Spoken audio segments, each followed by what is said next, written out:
Don't worry, friend, just rest in peace. We'll always remember all you did for this country. You're way up in heaven looking down. For eternity, your spirit will stick around. Without you, nothing will ever be quite the same. But we will always remember your name.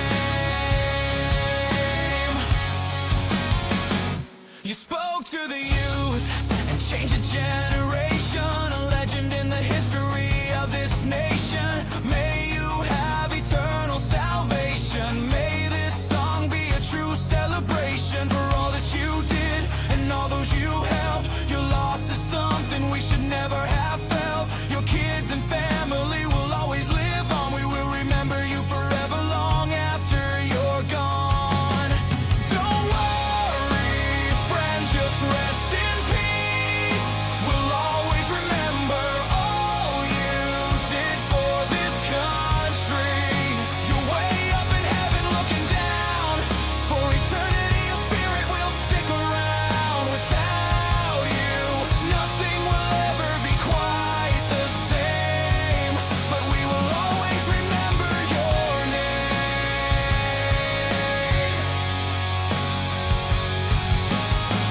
Every day we will fight like you, strong in faith. I can picture you at heaven's gates. I'll never forget what you did for me and my son,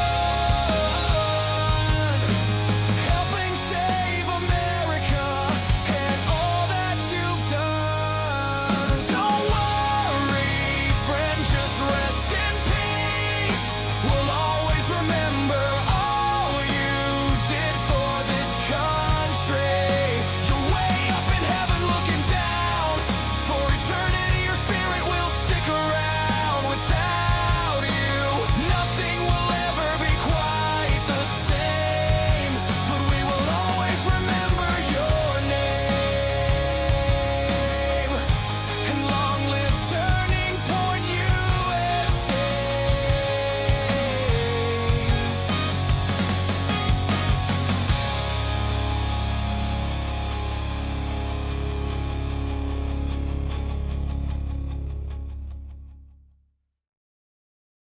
Hello, everyone. Today we're joined by Danisha. Wonderful mom. How's it going? Thanks for coming on. It's going well. How are you? Outstanding. I'm stoked to have you on. Yeah, I'm excited. Nervous and Cool. Well, tell me your life story. How'd you grow up? Who are Yeah, you? How'd you get to your beliefs today and start caring about the things you care about? absolutely. So, I'm Denisha, aka Dr. Keating, because I got, fancy and decided to get a PhD.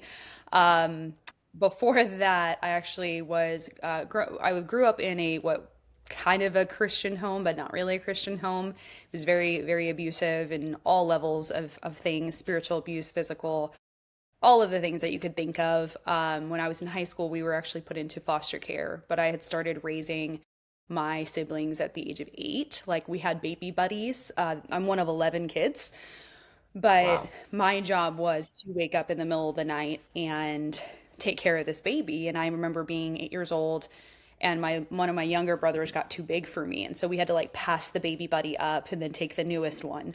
And so I would wake up every 2 to 3 hours feeding this baby that was a newborn, and then I would change them and make sure that they were raised. So then when I went What into were high what were school, your parents doing when you were doing that? sleeping. Um, They just wanted to sleep? It was that I simple? guess. I guess it works when you have little minions that you can use. But it was definitely their belief that that was something that was practiced by the big families in our church. And I thought that that was just how all kids were raised, was like siblings raising siblings, until I started to learn from friends who were like, they had families of like 5 kids or 3 kids. And they were like, my parents don't do that. It's just these big families. And then finding that other big families that had like 6, 8 kids, 10 kids, they weren't doing that. And I was like, why is it just this group of families doing this? But then I went into high school. We were homeschooled from, for me, it was pre K all the way to freshman year of high school. In the last semester, it was March of the school year, I was put into school for the very first time because CPS came in and was like, hey, you can't be home because your parents aren't home with you. And they're not actually like teaching you. You guys are watching TV all day long. Like there was no lesson plans. They couldn't prove that we were learning anything. We weren't associated to any kind of group or anything like that. So we were just on our own. And so CPS came in and was like, hey, your mom needs to put you guys into school. And I was thrown into the school semester and kind of just floundered around and told like my high school counselor at that point is like, I don't care about you. I'm not going to help you. Like you're a lost cause anyway. You're just going to drop Wow. out and I'm going to move on. And I was like, who is this guy? Like I just met you.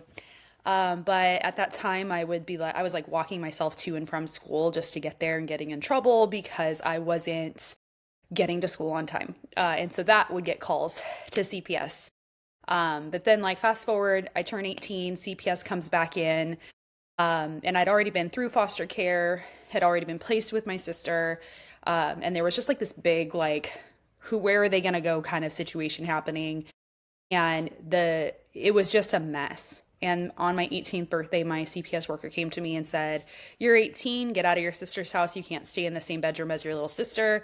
They don't have room for you. You need to leave now, like when you get home after school today. And at 18, you know, my birthday's in October, so it's my senior year of high school. And he's like, get out. And so I just get home, take my stuff and leave. And from October to June, I'm like trying to finish senior year and get out on my own. And then from 18 to 24, I was homeless and I moved around 33 different times. I lived in my car for a full year while I was going to college and working multiple part-time jobs. This was during the middle of the recession in 2008 to 2010, where it was just like people were not hiring. And so you couldn't get a full-time job, you could get part-time jobs, but then like schools were cutting night classes. And so it's like you have to, in order to go to school, you had to go during the day. So it was a mess for a really long time. And then at 24, finally get my own apartment. And one by one, like I got three different calls to come get my siblings in groups. One of them was 18. Then like a month later, it was the 19-year-old. And then a month later from that, I was called to pick up my 12-year-old brother, 14-year-old sister, and 15-year-old brother. And I became the guardian of them literally overnight in Whoa. 2015. And so all the while still trying to get my bachelor's done and like living in a one bedroom, 500 square foot apartment. But what that led to was getting my education completed and trying to find ways to give a voice to foster youth because as a teenager in the system, nobody was watching out for me. And that is a common thing is that when you're older, people don't want older foster youth in their homes. I have heard time and time again since I was 15 that I was the problem. Even when sharing my story on social media, a lot of people will comment back like, but what did you do to make your parents not want to take you? What did you do to make CPS remove you? And I'm like, it had nothing to do with me. But the CPS world is very, very broken. There's a lot of corruption. There is a lot of shady people in that. And Yeah. then there's very few good people. And my hope is like by sharing truth of like what former foster youth are up against, that people will actually want to take teenagers and be like, hey, let me help you, even as a young adult, to let you live here so that they don't have to bounce around as much. Because the more interruptions we see, the more failure in life we see. Because you can't, there's a saying that says you can't both survive and heal at the same time. You can't survive and live. You can't be successful in a lot of different things when you're just having the world thrown at you. And that's my hope is to one, be able to say like, hey, this is what we need in this community, but also encourage other former foster youth that they can overcome those hard things and they can make it in life. But it does take removing us from a situation, from people who don't support us and love us, and getting out of that mindset of like, I'm just a victim. To say like, we have to take control of what we have, and we have to step into trying different things that are not going to keep us where we're at. Yeah, I love that. I love that That's a lot. positivity and that you want to help, other kids. Yeah. And I think victimhood mentality doesn't get anybody anywhere. But I kind of want to go back a little because you rushed through a lot of that. And I feel like Yeah. these are some pretty important details if you're comfortable Yeah. sharing them. Absolutely. I think a lot of people would be interested in a few things about that. But the first one being like, what sort of abuse you were experiencing as a child, Yeah. and what it was like to be homeless and what it was like in the CPS foster care world, Yeah, yeah. and all of that. Give us some more details on these things. Absolutely. So the abuse, I won't go into too much detail, but the abuse ranged from everything from physical neglect and like not getting food to physical, emotional, mental, a lot of the things just like people don't understand. Like when it comes to mental abuse, it's more putting people in situations to watch them get abused and to put people down. And so there were moments where part of the abuse was like sitting us down and just berating us for hours on end and not letting us speak. And that would happen often, including like the physical abuse would then take place, and then the sexual abuse that I was going through as well. So for me, it was a lot of different things that were happening, but there was also the piece of the spiritual abuse. And what I mean by that isn't that, they made me go to church, but it was literally like, here's where I've justified this verse in the Bible to why I get to abuse you. And it's my right as your parent to do this. Here's how God is going to strike you with lightning because you don't let me do this to you, and you fight me on this, and Terrible. that's not good to use God in that way. And it breaks my heart. Like, I'm a Christian today, I'm a believer, even though that happened, but it took me a really long time to understand what that was, and that was not what the Bible was intended for. Was your But church, you mentioned your church had like a bunch of families like that. Were they all in some sort of like cult or something? I'm just not to throw random if conspiracies into the I were mix to of say your it was a church. cult, yes. Like being honest, looking at like when we look back, that's why it's like, look, my parents said that they were Christian, but when you look at what they actually followed, it was not the actual Christian mindset. It was pieces of like, I could see, I've watched different shows based off of Mormonism, based off of Islam, based off of Christianity. I could see the pieces that they were pulling together of like, this is how you're going to dress, this is how you're going to act, you're going to be this, you're going to be that. But it was these it was a group of families that like they weren't a cult because they weren't all following the same beliefs, but they did influence each other. And I didn't realize just kind of how bad it was. I know that there's this, I forget who the leader is, but like the Duggar family followed them, and someone was like, "Oh, it must have been that guy that you guys were following." And I was like, "I don't remember his name. I don't think they knew who he was." But when I looked up all this stuff, I was like, "This is very similar to what they adapted." And it was just like, I don't Interesting. know where they got this because they were in a Pentecostal church.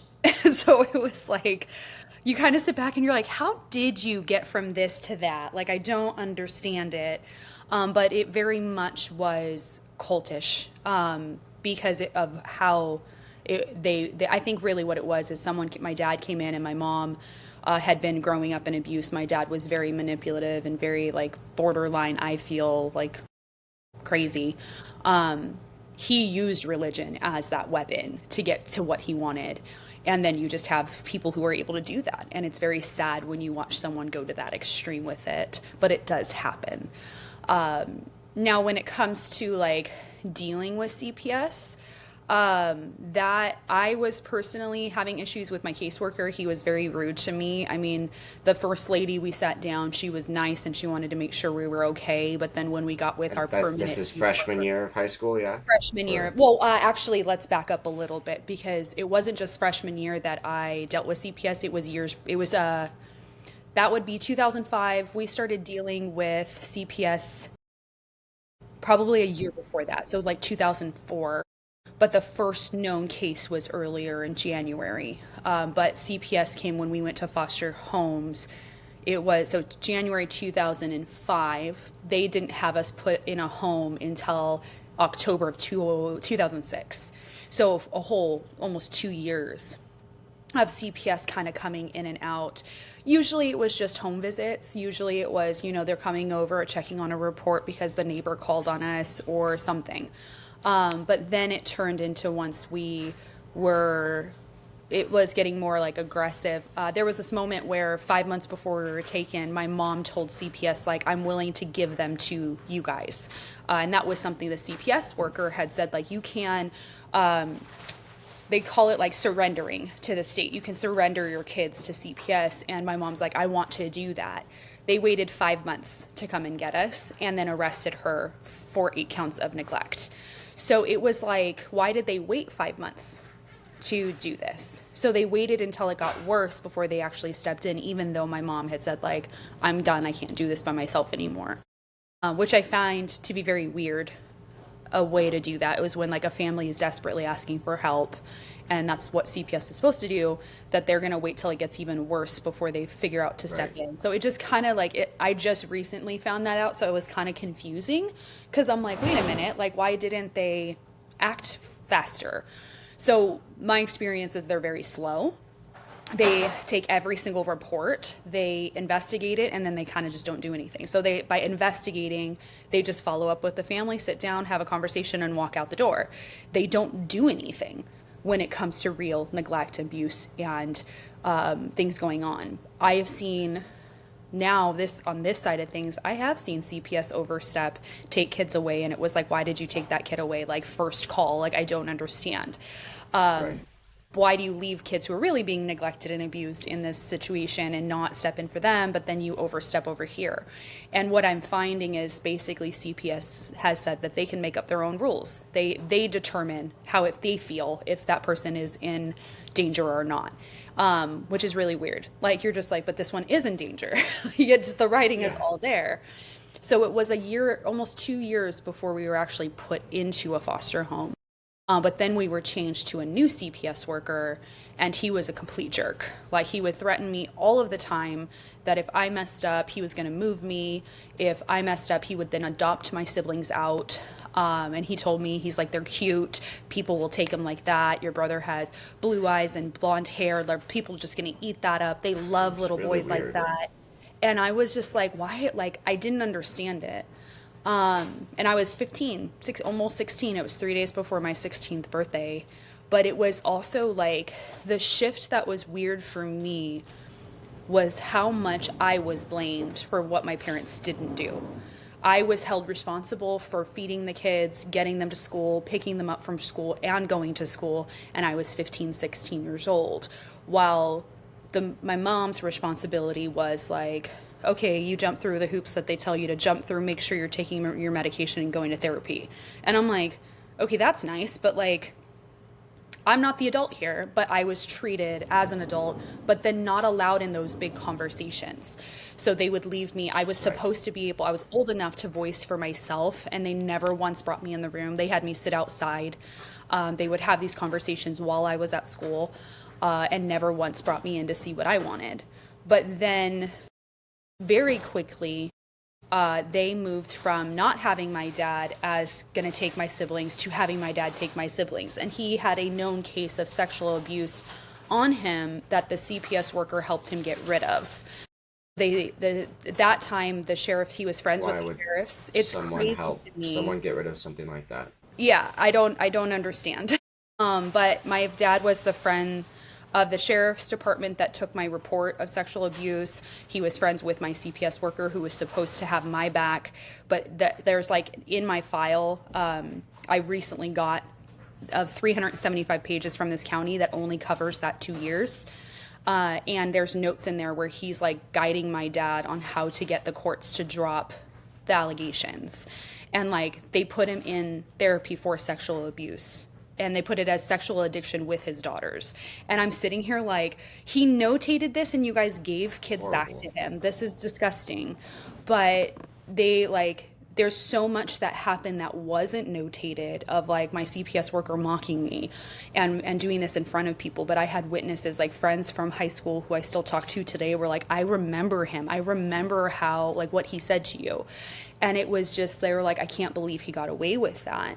But they ended up like showing the judge based off good behavior that therapy was working, that he was no longer addicted to sexual abuse. They said, it's okay. You can still get your younger children back. What I did not know, and this is what the file revealed, was this plan had shifted. What I had thought was us going to stay with our sister. It was never about us being with our older sister. It was shifting to my dad taking custody back, but just not of me, because I was going to be the most vocal. But at first it was like, okay, your brothers are going to go back and then eventually your little sister. So once I turned 18, they said, now we don't have to deal with her. Get her out of the house. She won't be around. But there was a note that I said, like, I want to You go were back. in some foster houses. I'm I sorry to was cut you at off, this but in point, no, this you're time good. ever, At this point, we had already been in foster homes and been put with my sister. So that's what's weird what's is that there's, like? it was, Randomly going into a foster home after just living with your family. You know, that must it be a was pretty big insane experience because for a kid. so if someone doesn't know, what's supposed to happen is before removal, and these are things notated in my file too. Before removal, there's supposed to be a court order where a judge signs off on it to say, yes, you need to remove these children. My Definitely. caseworker did not do that. So we were taken from our mom, put into a foster home, separated between three homes. One not was my sister's home, and she had two of my siblings, and then the other two homes had two and then three. So three, four, five, six, seven. So there's sorry, my sister had three. So it was three, two, and three. But me and a couple of my siblings were placed into two different foster homes. I get there and my siblings had already been there for 24 hours because I was at a color guard competition and I didn't know what had gone down. So then I get there and I'm like immediately within the first 15 minutes told it was like 8 p.m. at night and they're just like, oh, you missed dinner. So tomorrow breakfast is at 8 o'clock. Here, this foster kid is gonna like this daughter is gonna walk you around the home and she's gonna tell you the rules. And so this girl who's probably I think How she many was kids are there? so there's me, my two siblings, and then two other kids that were there that had been there longer. And I don't think they were adopted. I think they were still foster youth. But what we were told was like, I can't have the water on for more than 30 seconds. The light can't be on more than 30 seconds. And so I'm like, well, what if I'm taking a shower? And the girl looks at me and she's probably younger than me and goes, then you shower in the dark, but you don't keep the lights on and you don't need to take that long of a shower. And I was like, cool, we're going to get into a fight. Like this is what's going to happen. And then that night, one of my brothers had been crying and he was maybe 8, 9 years old. And I went in his room and I started comforting him, and the foster mom came in and she's like, you are not allowed to do that. And I was like, that's my brother. He's crying. And she goes, I don't know what your intentions are with him, but you are not allowed in the boys' room. And I was like, what do you mean? And she's like, I don't know what you want to do to him, but stop going in there. And she goes, if you go in there again, I will get you removed. And I was like, cool, this is great. It's like it seems like everyone in this whole situation just seems so They're not awful. kind. And they're I don't not. A understand. lot of the time, with especially teenagers, this is how, when I've talked to a lot of people who are placed in as teenagers, they have said they were treated as the problem. They were treated as these, it was their fault that they were criminals. And then this is how, I mean, in our state, I'm in California. In our state, we have, I think, over 40,000 kids in foster care right now. And the age out rate is about across the nation is 20,000 youth immediately on their 18th birthday because people don't want to house older foster youth. They want the babies. They want the kids that are younger because they feel that they're less of an issue to deal with or they're less traumatized. But there's not a lot of compassion from a lot of people. A lot of people in the CPS world, there's good people that are there. There's good foster parents out there, but there is a good chunk of people in this system who are just there for a paycheck and that's it. When I found that in my file, it lists how much I was given just to be there for like a couple weeks. It was $2,500 for this foster family. So they take So that temporary they get for each kid. for each kid. And for mine, it was $2,500 to be placed for a couple of weeks. But because my CPS worker did not actually put this report in, like I see it in the file where it says like the judge denied it because they didn't do this before I was taken. And so then I was moved out of the foster home into my sister's house because that was the only place that was for me. I was supposed to actually be put back with my parents, but they were like, the dad's deemed not able, the mom doesn't want to take them back. So it was like you ripped us apart to do incorrectly without going through the proper channels just to be placed where? And then that's it. And so if it wasn't for my older sister, I don't know what would have happened outside of maybe them being like, she's the one who's not going to be placed back. but we were then moved to my older sister's house. And so there was 8 of us put into her apartment, and so then she had to get a bigger place to have us there. And how old But was she oh, at the time? she's 5 years older than me, so she was probably like 19, 20, and she had just gotten Wow. married. So it was one of those things where it's like they're newly married, and my sister and my brother-in-law are taking in 8 kids. And so I know that stress now on this side, I'm like, I know what that stress is like, but it's also just sad that there's so many things that could happen within this system. And there's so many people that can be so rude, and maybe even not intentionally, but there was no special care. Like most CPS workers that I have talked to, that I've met have said like, no, I drive my kid through like McDonald's to get them food. I'll try to find a place I can get them pizza. Like, why didn't they offer you food? I was like, I don't know. The foster parent just said you missed dinner, and I was like, I didn't know I was getting taken away today. Thanks for having my back. But there are people out there, and when I think, for me personally, I think like if you have a bad CPS worker, they're not going to find good people for you. Like, it's just, I don't think they work well with good people, because good people would Yeah. call them out. So they just are like, oh, I'm placing you with so and so because they'll take anybody, and then they just don't care after that. But Do it you was think just, any of them are like, or have you ever seen any evidence of any of these CPS workers like getting money or bribes or any I that's I anything have like that? heard of it, I'm just but trying I to figure out the haven't seen it. motivation People into don't like picking their this job. job. People like their paychecks. I mean, you can make a lot of money as being a CPS worker, but there have been cases where like CPS workers are smoking weed with the family member that's the parent that's supposed to not be on drugs. There are situations where CPS workers are failing to report abuse because they're just like, oh, the parent's trying. Because the truth is, like, CPS should be Child Protective Services. It's to protect the child, but they've changed the name to Family Services, DCFS, Department of Family Services, because for a really long time, I think parents were being dehumanized by people and put as this villain.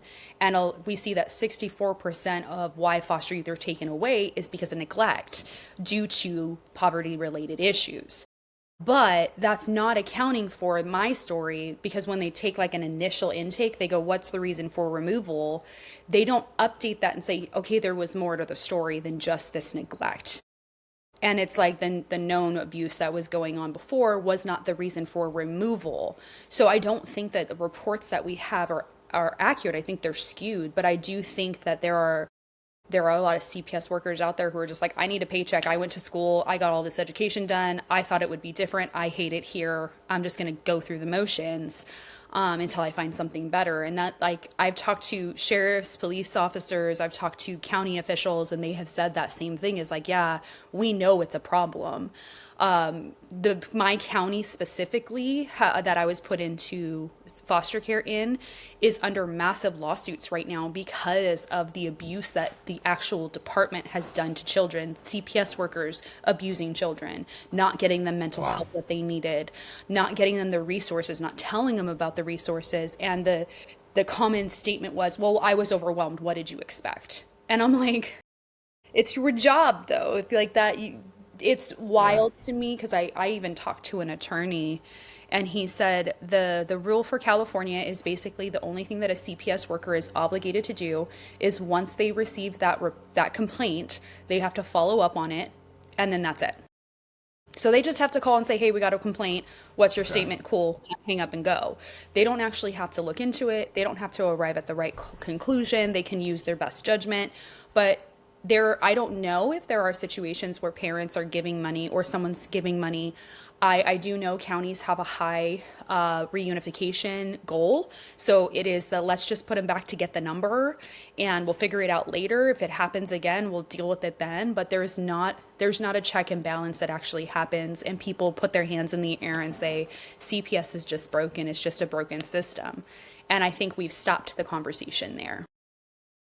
Yeah. I mean, so I've dealt with them in my custody battle a few times, and I've, experienced really great ones, believe it or not, and really terrible ones as well.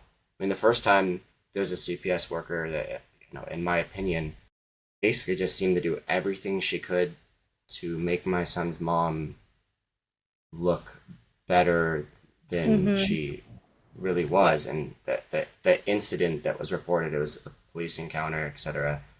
You know, she really downplayed it, including to even me on the phone. And then I Yeah. subpoenaed all the body cam footage and saw what really happened or was accused Yeah. of happening, etc. And it was so much crazier than she made it sound. I couldn't believe it. And she even testified as a witness in the Hmm. trial for on the mom's behalf, which I thought was so crazy. Yeah, we But do then see that happen a later lot. on, I got an amazing one who, you know, in spite of maybe disagreeing with me about politics, like really just cared about doing the right thing Yeah. and, you know, my son's safety, which was pretty incredible to see. Yeah.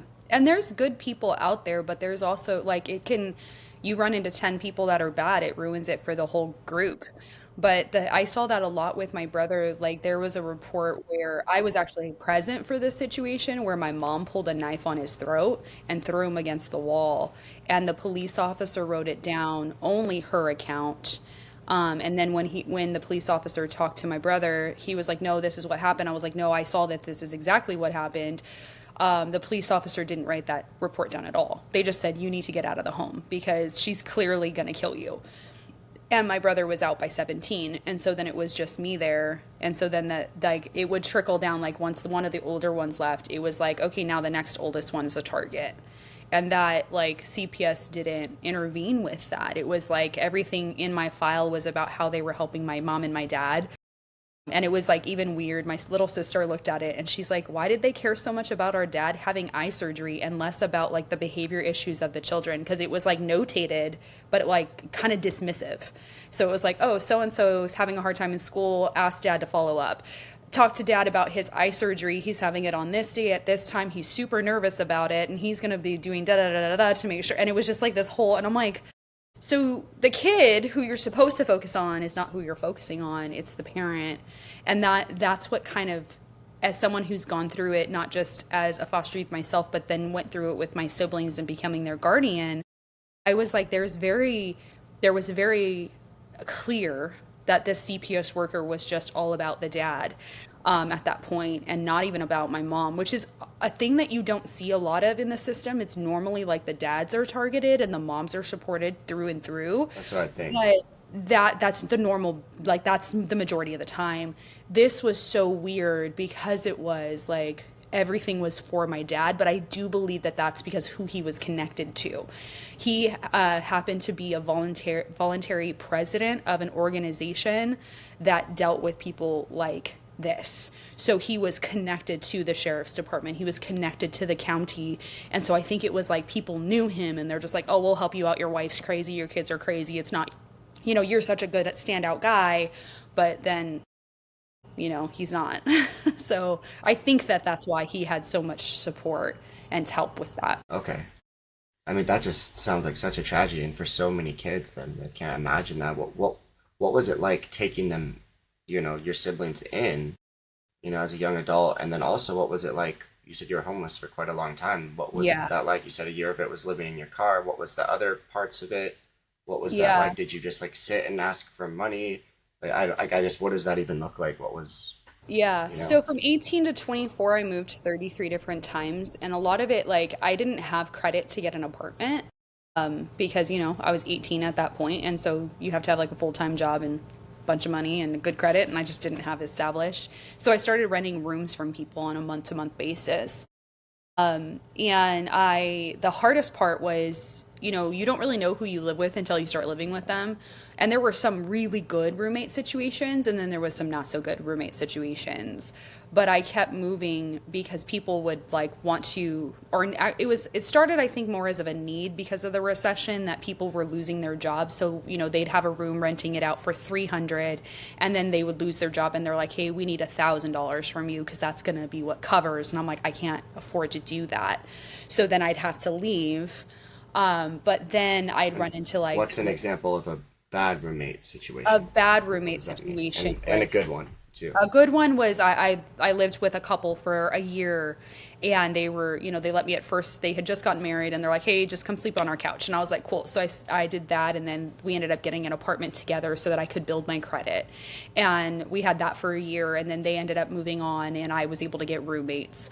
But then it was like, okay, I'm sharing a room with a roommate, and then they're not paying their rent, and I'm covering their rent for them all the way to the roommate would bring someone into the room while I'm sleeping, and they would start having sex in their bed while I'm asleep. And it was just like, okay, that sucks. And so then I would move on to a new place, and I had one roommate situation where I was renting a room from an older gentleman's house, and I found him several times peeping through the door to see if I was sleeping, and he'd be watching me for about 15 minutes before he'd move on. So wrong. And I'm like, and I immediately, like, when I saw it happen 3 times, because at first I was like, no, that didn't just happen. The third time it happened, I just got up and laughed, and I was like, that was inappropriate. I can't believe you did that.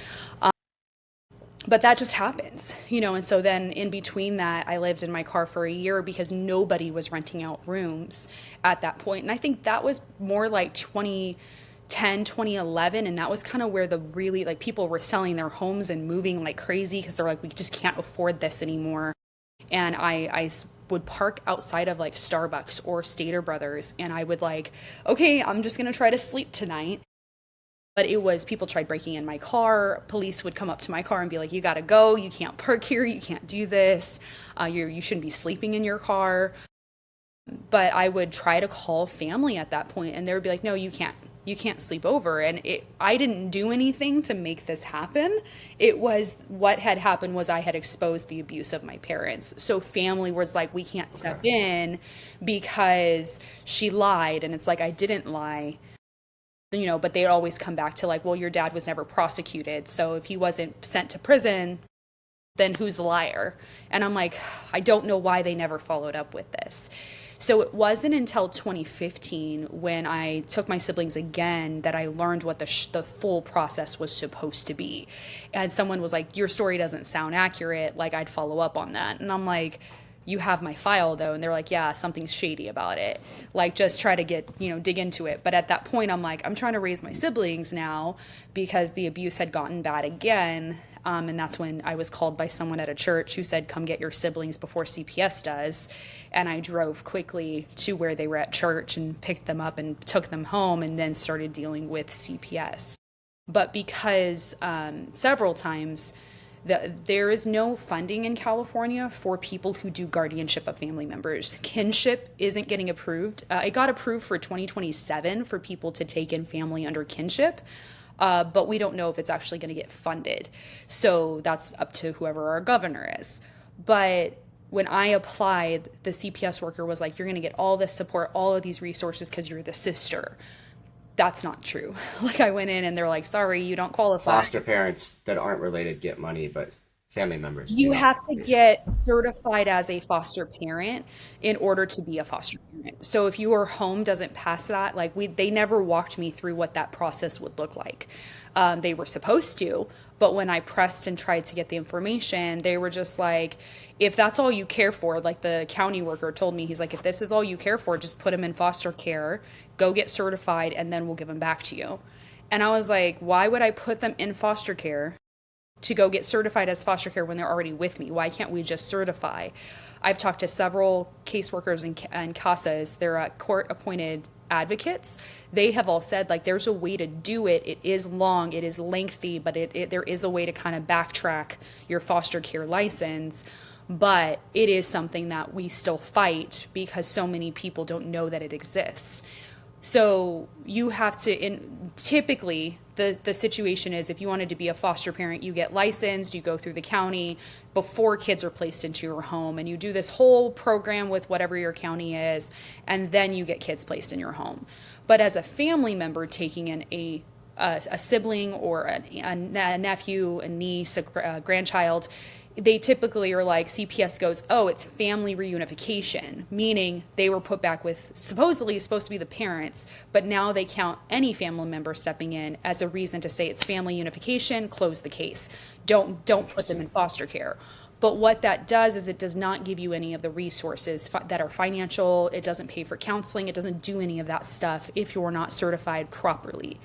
The CPS worker I had with the kids, that she encouraged doing guardianship. She's like, get legal guardianship, you'll get all of this money, blah, blah, blah, because it's legal and you can get help. I didn't qualify for any of that because the file had been labeled as family maintenance, not foster care.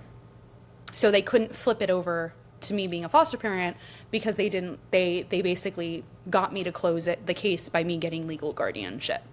So there's tons of hoops to jump through when you're stepping in, and if you don't have the right person guiding you, you do the wrong step, you close out a whole wealth of knowledge and resources that could support you.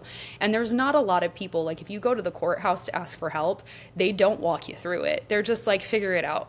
And that's what I always would get when I go to the courthouse. She's just like, I'm not walking you through this. I'm going to tell you what's wrong, but I'm not going to explain why it's wrong.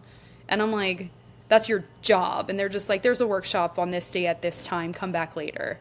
And that's what my county, like everyone who has dealt with my county has been like, that's exactly what this county is like. Like nobody really cares.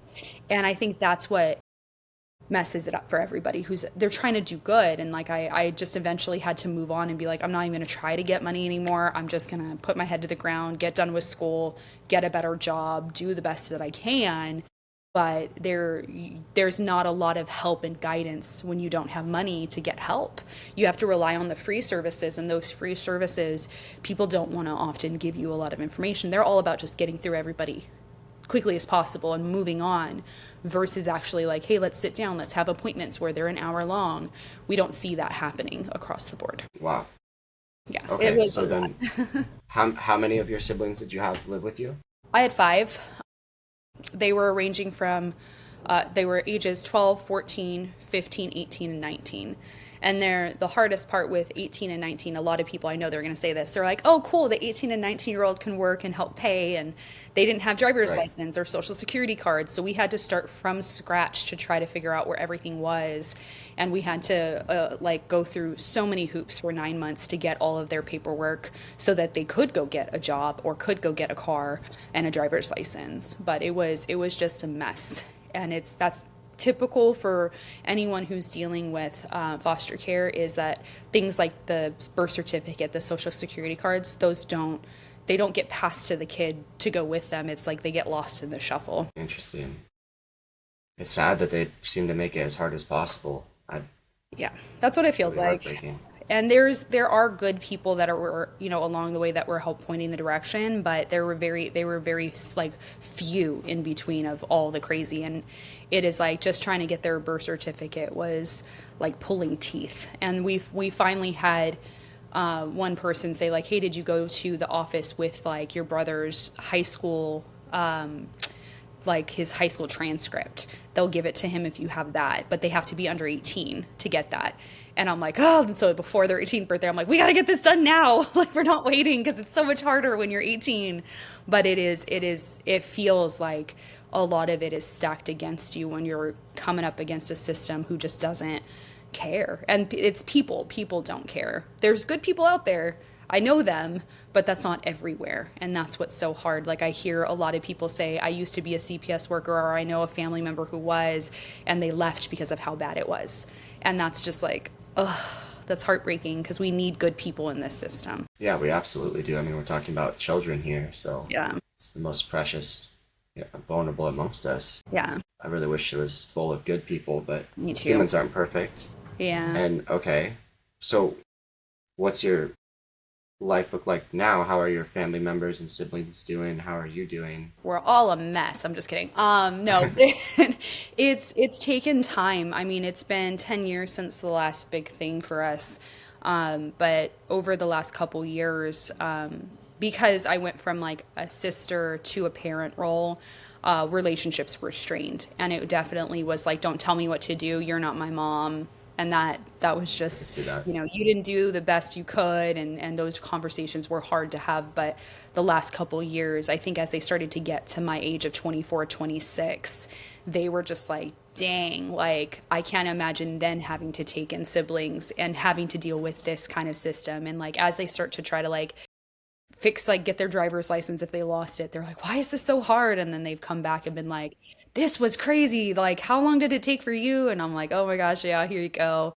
But, slowly and surely those relationships are starting to heal and become better. And I have a really good relationship with the three youngest and have been repairing the ones with the other siblings that are older and kind of around my age. But they're still processing. I'm still processing. There's days like I'm good, but I do a lot of advocacy and I've done a lot of therapy in the last 2 years because I was like, this is a little hard. This is a little heavy. Like, I don't understand what really happened with this system. But it wasn't until I got my foster file last May that I finally let go of the lie that I had told myself since I was 15 was I'm 35 now. So at like 34, I got my file. So from 15 to 34, I said I didn't do enough. I didn't speak loud enough. I didn't fight the CPS. I didn't tell the sheriff enough. And even though there's only 30 pages that I actually can see, everything else is blacked out because they redacted it out of 375 pages. These 30 pages did reveal, like, I was put down as she's the loudmouth, she's going to be a problem. She's consistently talking about this issue and telling us that we need to address it. And that I did report it because I went on with a lie. Like, I guess I didn't say everything because they never acted. And it was like, no, the system actually failed me. I didn't fail my family. But I had picked up that lie. And it was like this weird, I read it and like my body, like I just felt like everything that I had held in my body was finally like, hey, you can let this go now. And I'm like, dang, that was wild that I held on to that for so long. And I think that that's where files can be so impactful, is when we know everything, we could stop doubting that we didn't do enough. But there's so many other questions like that I'm like, man, I do have a question about this. I wish I could see this in my file, but they're not going to give that because I think it would give too much leverage on my side. But it is about, having to process through that grief and that disappointment long before I had my file. So that's where I'm glad I didn't wait until now to start healing and just starting to like work through what I felt about life. But I think I'm just grateful that like I'm starting to have relationships with my siblings again, because there was a good chunk of time that I sat back and I just cried all of the time because it felt like I was the person like who consistently tried to fight this and be like, hey, let's not have this happen. That others looked at that and been like, oh, here she goes again. She just wants attention. And I was like, no, I'm just trying to save us. Like, I'm trying to get us out of this. Yeah. But that kind of, I had to resolve that like, that was not my responsibility to carry. That should have been my parents'.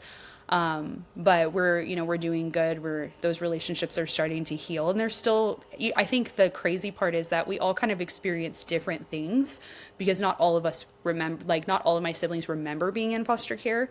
I was older, they were really young. But then between me and a couple of my brothers that are around the same age as me, they weren't put in foster care like I was. They were put with my sister. So for me, it was like, me and my brother talked about this a couple days ago. He's a year younger than I am. And he's like, I always took around this thing that like I got out of it. And like everyone thought I was like the child who was saved and I didn't have to do this. But then he questioned like, well, why didn't I get put in? Like, why was I the one who didn't? But then on my side, I'm like, well, I was the one who's kind of like, I'm so glad you didn't. And like, and he's like, yeah, I just carried that around. And it was just, we could live in the exact same environment and either take the mindset of like, everything happened to me and nobody else, or like, I'm so glad that this didn't happen to anybody but me. And then you realize just how much everybody else went through. And it kind of rocks your world on both sides, because you're just like, wow, I didn't know you felt that way. So we're still processing. I don't think it's held me back as much because I haven't, like, I just kind of pushed through school and was like, let me get out of this so I can get ready to take my siblings in. When it happens, I was like 15 when I felt that, like, it's my job to get ready. So by the time 24 happened, I'm like, yep, already knew it was coming. Like, I'm ready. But I wasn't financially ready. I was just like emotionally like, yeah, we'll figure it out. And then I look back at it now and I'm like, that's definitely a 24-year-old mentality. Like, I'll figure it out. But I don't know if I could do that at 35. Like, I'm very much more like, well, let's think through all of these things, because I've been burned a little bit. But at 24, I'm like, yeah, no, it's fine. We don't need much. And now I'm like, no, we needed so much more than that. So it's a lot, I think, to still process through, and I'm sure I'll still process it. But I share my story with others.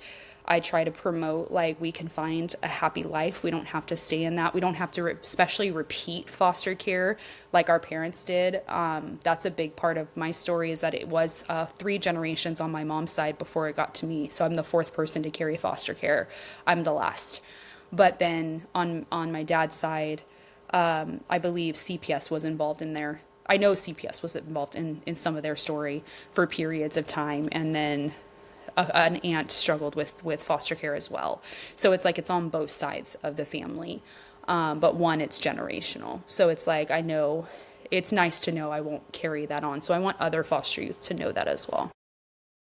Yeah, being breaking generational trauma is such an important thing you can do. And I Yeah. just think it's really admirable that you took in your siblings, and it's wonderful that you're healing. I'm so glad you got to see the file and that helped you release Yeah. some of that pain, and it's just spectacular that you did that. I've got to ask, what's your relationship, if any, with your parents nowadays?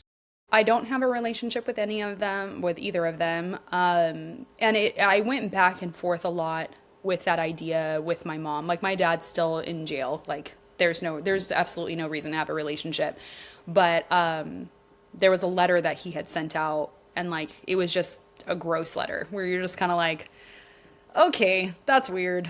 But the with my mom, I have tried many times, and again, I'm gonna have a different relationship than my siblings did because I went from being the daughter to the guardian, and I think because of that, it became a okay, now you're against me because I can't do what I want, and my job became the protector of my siblings in a different form of being the parent and the adult, and that ruined any potential of healing for that season because it was a like I saw my mom in a different light than I had ever seen her before. And so I was kind of like, okay, I'm just going to back away. And then the last kid turned 18 and I was kind of like, okay, I need space. But over the years, I've gotten like explanation emails and messages of like how horrible of a person I am because I'm not having a relationship with her, and how horrible of a daughter I am for not stepping in and just forgetting all of this stuff and remembering good times. And I'm just like, I'm not down to have an emotional tug of war every day.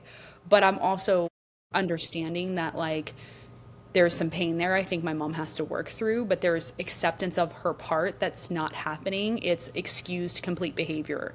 To the point of recently, I had received an email from her where she just said like, here's why I did all what I did to you and purposely put you in situations, and people warned me not to do it, and I put you in that situation just because I wanted to see what would happen. And I sat in the understanding of like, this person will not use good judgment, and I can't know who's going to be in the room who is safe, so I'm just not going to deal with that environment. I'm just going to step back, and a distance, I can love her, I can hope for the best for her. I hope that she finds that healing, but it is that reality of like, if I can't trust you and your judgment, I can't trust that you're going to bring good people around. I'm not even going to put myself in a room to potentially have to be on guard again. So for me, it was, I have to put my safety emotionally and mentally first before I could ever think of that. And so those relationships don't exist, but I don't know if any of my siblings have relationships with them. Okay. Yeah. Well, thanks for sharing that. Yeah. What about you? I mean, do you have your own family now? I What's your do. life look like these days? So I do a lot of coaching for doctoral students, and I write my own. Like I've written a couple books. I do tons of speaking events and talk to people. But I have my own family. Married 7 years this Sunday. We have our Congrats. daughter Harper. She's 2.5, almost 3. We've struggled also with like Incredible. infertility and things like that. So that's always been hard. But she's our little miracle baby. And she has really curly hair. She likes to pop on Zoom, so she might run. My son has curly hair too. Oh, hey Harper, you It's want to come cool. say hi real quick? Come say hi. Come here. No, okay. She's like, no, I'm good. She's really curly hair, but it's been nice. It's kind of, I shared this with someone earlier. I said, my husband, when we first started dating, I was like 2, 3 years into having my siblings, and I started renovating a house that I was going to rent for cheaper. And he, like a few weeks into dating, he's at the house helping me put in new flooring. And I was just like, he's the guy. No other guy has That's done this. None awesome. of my friends would do this. And he was just like, okay, what do you need? And he'd bring food over. And he, like, even though we were dating, he was helping me because he's like, you just need help. Like, that's what you need right now. You don't need fancy dinners or like these things. Like, you just need someone to be by your side. And so that was interesting of being a single parent of 5 kids at home and being like, okay, let's try the dating scene. Um, this is fun because yeah, it was fun to explain that to people. Well, that's amazing you found him. I'm really, really glad to hear that. And that you have your miracle Yeah. baby. That's so cool. Hey, yeah, she's great. She's fun. She's a ham, but it's been good. Okay. So what do you think about CPS now and what are you doing? Like you do these speaking events, what kind of things are you talking about or coaching people on? So I How do do, you think we can improve this? yeah, I think for CPS, we need to go back to community and stop relying on the government. With government agencies, things just move really, really slow and there's a ton of red tape.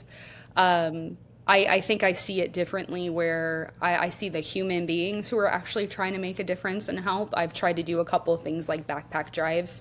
And when you drop it off at the county, I was very shocked to know that when I walked in, there was 3 full rooms of backpacks that had not been handed out. They were just collecting them. I had talked to a church that did a bike drive, same situation. They put it all in a warehouse and they were like, yeah, all this stuff is what is for foster care, but we'll send them out when we get the orders in. But there's situations in group homes that it happens too where foster youth have to earn their like Christmas presents or birthday presents. And so I have found anything that's ran with government agencies is not the best way to actually reach a hurting people. What we desperately need is community stepping in. We need people stepping in with the families because if there is a large portion of CPS being involved just because of neglect, I think we should be able to fix that by providing dinners for family, by sitting with families and being like, hey, how can I help you? Okay, you can't pay rent right now. How can we assist you?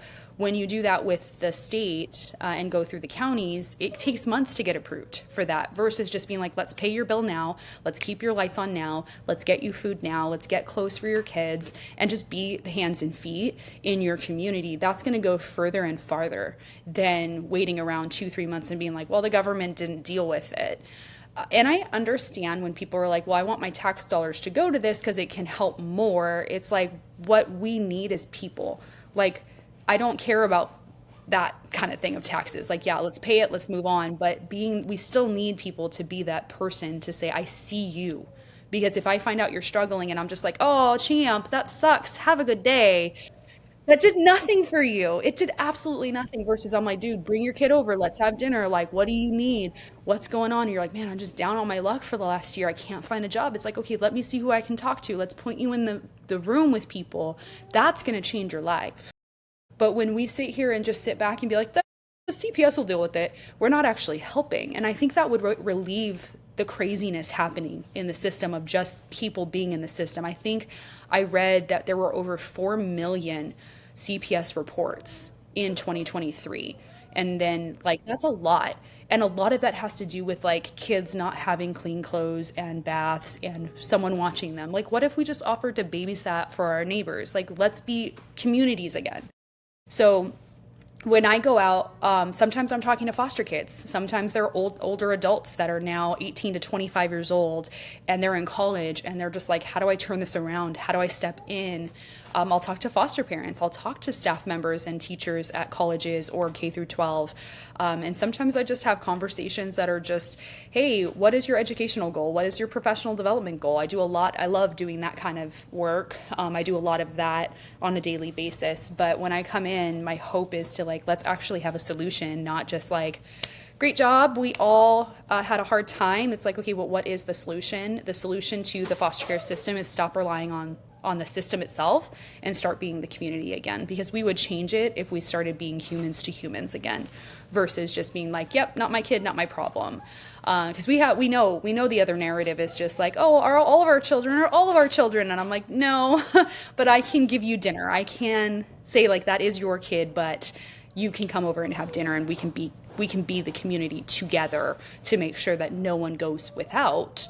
And I think that's how you fix a real system issue is you stop relying on a system that people think is not a person and start relying on people again. Because that's how we're going to fix any issue in this world, is people banding together and fixing the problem versus just being like, there's a system, a thing in our way. And I think that that's how most people talk about CPS, is they think it's just like this machine. And it's Yeah, totally. people that are running this and doing this. But when you find out that to get a family member resources like paying for gas takes 30 days and a bunch of paperwork, like why can't we just be like, hey, give me your gas bill, let's pay it real quick, and it's paid in 6 seconds. Like, we shouldn't have to have all of these things, these red tapes that they call it, of like jump through these hoops just to get it, and you're now 3 months behind versus that 1 month. And just that I have a personal problem with that. Yeah, well, I love that. I mean, it's so remarkable that you were able to do that, and you still care and you still fight for it. I think, building stronger communities is something that we're definitely lacking, and would be so incredible to see, for the future, to become a brighter place. Yeah. We need strong communities, strong families. So I appreciate what you're standing up for. Thanks. I'd like you to, close us off with anything you want to say, or any message you want to leave, words of wisdom. I think just that I would love to see more people get involved. I think we could change a lot of the issues that we have in our society by just focusing on, I know people don't like the words tribes, but if we get back into tribe mentality where it's like, I'm going to help my people out, I think we would see a lot of our issues that we have right now go away. Kids not being able to get to school, people not being able to have food, people, going without being able to pay their bills or find a job. I think if we really got back to the mindset of like, we are in community with the people surrounding us and get to know our neighbors, we would actually be able to come into the situation and have grace versus being like, I'm going to judge you from afar. But I think a lot of us just live off social media, and then we're like, oh, not my kid, not my problem, not my place, Yeah. don't care. But I do believe there's more people out there who do care. They just don't know where to get involved. And really, it's our neighborhoods, it's our own cities, it's our own states, instead of just focusing on things that are, I don't know, bigger news. Foster care tends to go on the back burner in a lot of these conversations. So my hope would be that if you see someone struggling, you're not going to pass judgment and just be like, oh, I'm calling CPS on you because you just can't get it together. But just be like, hey, can I just bring your family dinner and love on you guys for however long you need that. And I think that's what's really going to change the game for a lot of families. Well, I think that's a wonderful message, and you're a wonderful mom, both as a sibling mom and a real mom now. And really, really thank you for your time and what you're doing. Absolutely. She wanted to say hi. And there she is, your curly girly. So girly, girly. Yeah. Hi, Harper. Thank you so much. You say, yeah, hi, Harrison. Thank you so much for having me on, and then now getting to have Harper on.